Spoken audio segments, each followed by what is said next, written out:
Hello friends, welcome to my YouTube channel. दोस्तों, इस video में हम लोग बात करेंगे वैलिएंट लैबोरेटरी लिमिटेड आईपीओ के बारे में। दोस्तों, ये आईपीओ कल के दिन क्लोज होने वाला है, 3 अक्टूबर को मेन बोर्ड आईपीओ है दोस्तों। तो क्या इस आईपीओ में हमें पैसे लगाने चाहिए या नहीं लगाने चाहिए, डिटेल में हम लोग एनालिसिस करेंगे इस कंपनी के बारे में। कंपनी कैसी है, ग्रे मार्केट प्रीमियम कैसा है, कंपनी का पूरा आउटलुक कैसा है, profit loss, rate of capital expenditure, सब कुछ देखेंगे हम लोग डिटेल में। तो अंत तक जरूर देखिएगा इस वीडियो को। कोई भी डाउट होगा तो कमेंट बॉक्स में ज़रूर पूछ लीजिएगा। So let's start this video. तो दोस्तों, ये जो वैलिएंट लैबोरेटरी लिमिटेड आईपीओ है, ये दोस्तों आईपीओ ओपन हुआ था 27 सितंबर से और ये क्लोज होगा 3 अक्टूबर, जो कि कल के दिन को क्लोज होगा। अगर आईपीओ के प्राइस के बारे में बात करें तो आईपीओ का जो प्राइस रखा गया है 133 रुपये से 140 रुपये रखा गया है। 133 रुपये लोअर प्राइस है, 140 रुपये अपर प्राइस है। तो हालांकि जब भी आईपीओ फुल्ली सब्सक्राइब हो जाता है तो आपको अपर प्राइस पे ही बिडिंग करना चाहिए। तो 140 रुपये के प्राइस पे ही आप लोग बिडिंग कीजिएगा अगर आप लोग इसमें पैसे लगाने हैं तो। एक लॉट में आपको 105 शेयर मिलने वाले हैं दोस्तों, तो ये भी ध्यान में रखिएगा। तो ये रहा दोस्तों टाइम टेबल। बाकी आपको हम बता देते हैं।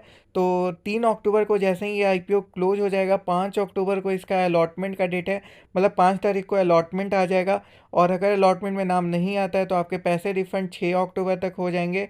अगर आपका अलॉटमेंट में नाम आ जाता है तो आपके डीमैट अकाउंट में शेयर 6 अक्टूबर तक ही आ जाएंगे। लिस्टिंग इसका 9 अक्टूबर को होगा। आईपीओ के प्राइस के बारे में बात करें, मतलब इशू साइज के बारे में बात करें, तो वो इशू साइज 152 करोड़ का है, मतलब 152 करोड़ पॉइंट 46 लाख। तो 152 करोड़ 46 लाख का ये आईपीओ है। तो ज़्यादा बड़ा आईपीओ नहीं है, छोटा ही आईपीओ है। और ये आईपीओ में प्रमोटर का होल्डिंग आईपीओ लाने से पहले 100% था। और ये जितना भी मार्केट में रेज करने वाले हैं उससे इसके बाद आईपीओ का प्रमोटर का होल्डिंग 74% ही रह जाएगा। तो 25% के अराउंड ये लोग डाइल्यूट कर रहे हैं प्रमोटर अपना शेयर इस आईपीओ के कारण। दोस्तों, अगर बात करें कितना आपको एक लॉट में पैसे लगाने होंगे, तो as a retail investor 105 share मिलेंगे आपको 140 रुपये के हिसाब से। तो अगर आप इस दोनों को मल्टीप्लाई कर देते हो तो 14,700 रुपये आपको minimum as a retail investor लगाने होंगे, तब आपको एक लॉट मिलेगा। और फिर जाकर अगर आप एच में लगाना चाहते हो तो मिनिमम आपको 14 लॉट लेने होंगे। और अगर बिग एच से लगाना चाहते हो तो 69 लॉट आपको लेना पड़ेगा। ग्रे मार्केट प्रीमियम के बारे में बात करें तो ग्रे मार्केट प्रीमियम 15 से 16 रुपये में फ्लक्चुएट कर रहा है दोस्तों। 15 रुपये का भी रह रहा है, 16 रुपये कहीं पे रह रहा है। 140 रुपये इशू प्राइस है। तो इसमें जो लिस्टिंग इन हो सकता है क्लोज टू 11% के अराउंड हो सकता है। तो ये भी ध्यान में रखें, मतलब 140 रुपये इशू प्राइस है तो 155 रुपये एक्सपेक्टेड लिस्टिंग इन है। और पूरा प्रॉफिट आपको 1200 रुपये हो सकता है, 1200 रुपये के आसपास आपको प्रॉफिट देखने को मिल सकता है। मतलब अगर ऐसे भी बात कर लें तो एक लॉट में आपको 105 शेयर थे और 15 रुपये जीएमपी चल रहा है, तो ऐसे भी आप लोग कैलकुलेट कर सकते हैं। तो लगभग में 1200 से ये आपका आ जाएगा 1575 रुपया। तो 1575 रुपया, तो इतने के आसपास आपको प्रॉफिट देखने को मिल सकता है एक लॉट पे। ये हो गया। कंपनी के बारे में दोस्तों बात कर लेते हैं, कंपनी कैसी है। तो दोस्तों, जो वैलिएंट लैबोरेटरी कंपनी है ये बेसिकली फार्मा कंपनी से बिलोंग करती है, मेडिकल कंपनी से बिलोंग करती है। ये फार्मा में क्या काम करती है, तो मेडिसिन बनाती है।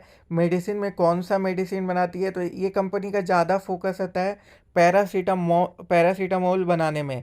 तो पैरासीटामोल आपको पता ही है कि बहुत ज़्यादा यूज होता है, डब्ल्यूएचओ से रिकमेंडेड होता है कभी भी पेन होता है बुखार के कारण, और या हेडेक हो या कोई भी बैक पेन हो, ठंडी लग गई हो, बुखार हो, तो ये सब चीज़ में पैरासीटामोल का यूज होता है। तो ये कंपनी वहीं बनाती है चीज़ें, और पैरासीटामोल हमेशा चलेगा, तो ये आपको ध्यान में रखना है।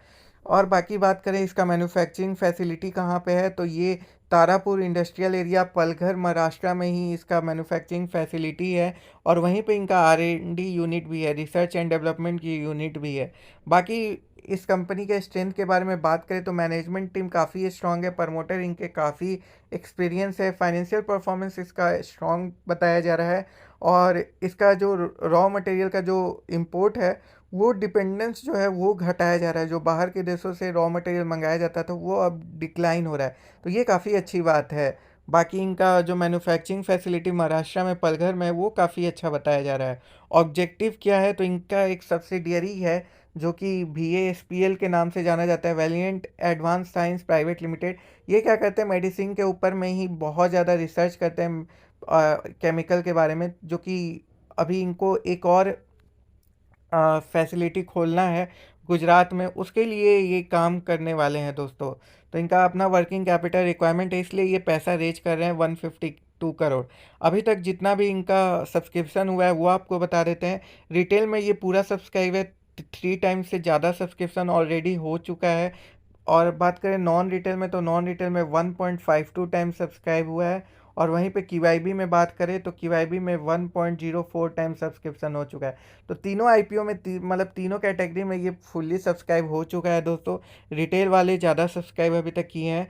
फाइनेंशियल परफॉर्मेंस देख लेते हैं कि लास्ट 3 साल में फाइनेंशियल कैसा रहा है इसका। तो रिवेन्यू से बात करते हैं तो रिवेन्यू 183 करोड़ था 2021 में, 2022 में 293 करोड़ हुआ और 2023 में 338 करोड़ हुआ।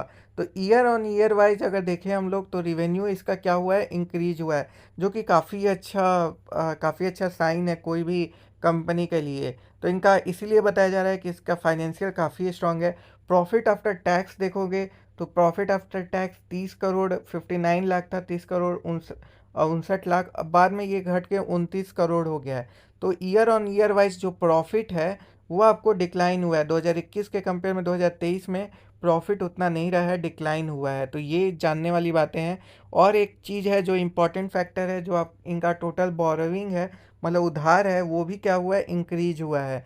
तो ये दोस्तों फाइनेंशियल परफॉर्मेंस आपका जो है वो रिवेन्यू सिर्फ इंक्रीज किया है, बाकी प्रॉफिट आफ्टर टैक्स बात करें या आपको रेट ऑन कैपिटल एक्सपेंडिचर बात करें, सब ये क्या है, सब डिक्लाइन हुआ है। और टोटल बोरोइंग भी इनका क्या है, ये इंक्रीज हुआ है। तो बोरो कम होना चाहिए, जो कि इनका इंक्रीज हुआ है।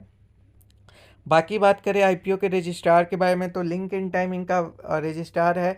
तो जो भी रजिस्ट्रार होता है उसी पे आपका अलॉटमेंट स्टेटस आता है, तो ये आपको ध्यान रखना है। तो दोस्तों अब बात करते हैं क्या IPO अच्छा IPO है ये। दोस्तों शॉर्ट अगर आपको 11% अगर आपको लग रहा है कि सही है तो आप इसमें अप्लाई कर सकते हो, बट अगर मेरी बात माने तो अवॉइड करना ही सही रहेगा। रीज़न मैं आपको बता देता हूँ, जैसे ही ये IPO क्लोज होगा हो सकता है कि थोड़ा और ग्रे मार्केट प्रीमियम इसका गिर जाए और 5 से 6% ही दोस्तों आपको सिर्फ रह जाए प्रीमियम, ये भी चांसेस काफ़ी हाई हैं।